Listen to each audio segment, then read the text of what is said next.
സ്വന്തം കാലിൽ നിൽക്കാനുള്ള ശേഷി അവർക്കുണ്ടാകണം. സ്വന്തമായിട്ടൊരു ജോലി സമ്പാദിച്ച് ആരുടെ അടിമപ്പണി ചെയ്യാതെ, ആരുടെയും മുന്നിൽ ഓച്ചാനിച്ച് നിന്ന് 5 രൂപ ചേട്ടാ, ഒരു നാരങ്ങാമിഠായി വാങ്ങിക്കാനാ ചേട്ടാ എന്ന് കാല് പിടിച്ച് കരയാതിരിക്കാനെങ്കിലും നമ്മൾ പെൺപിള്ളാരെ കരുത്താതിരിക്കണം. ഒരു വീട്ടിലും പോയി അടിമപ്പണി ചെയ്ത് അവരുടെ കയ്യിൽ നിന്ന് ചെള്ളയ്ക്ക് കുത്തും വാങ്ങിച്ച് എല്ലാം സഹിച്ച് നീ ഇവിടെ കിടന്നോ എന്ന് പറയേണ്ട ഒരു അവസ്ഥ നമ്മുടെ മുമ്പുണ്ടാകുന്നത്. എന്ത് വന്നാലും കുഴപ്പമില്ല, നീ പിടിച്ചു നിൽക്ക്, നമ്മുടെ വീടിനെ പറയിക്കല്ലേ, അനിയത്തിമാരുള്ളതാ, അവരുടെ കല്യാണം മുടക്കിക്കല്ലേ, നീ സഹിച്ചോ, പിടിച്ചു നിന്നോ. എന്റെ മോക്ക് അതിൻ്റെതായ വ്യക്തിത്വമില്ലേ? ഇല്ലേ?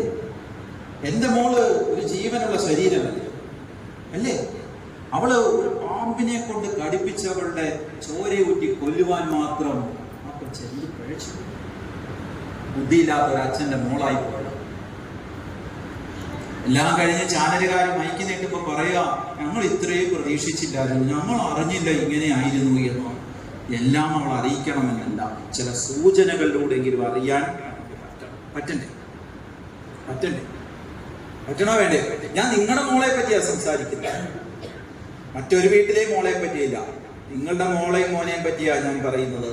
അവർ തരുന്ന ഓരോ ചെറിയ സൂചനകളിലൂടെ പോലും നമുക്ക് അവരുടെ മനസ്സിനെ വായിക്കാൻ പറ്റണം. അതുകൊണ്ടല്ലേ നമ്മൾ ഈ അടുത്തറിഞ്ഞ എല്ലാ പീഡനങ്ങളും നിങ്ങൾ കേട്ടില്ലേ, എല്ലാ കൊലപാതകങ്ങളും നമ്മൾ കേട്ടില്ലേ?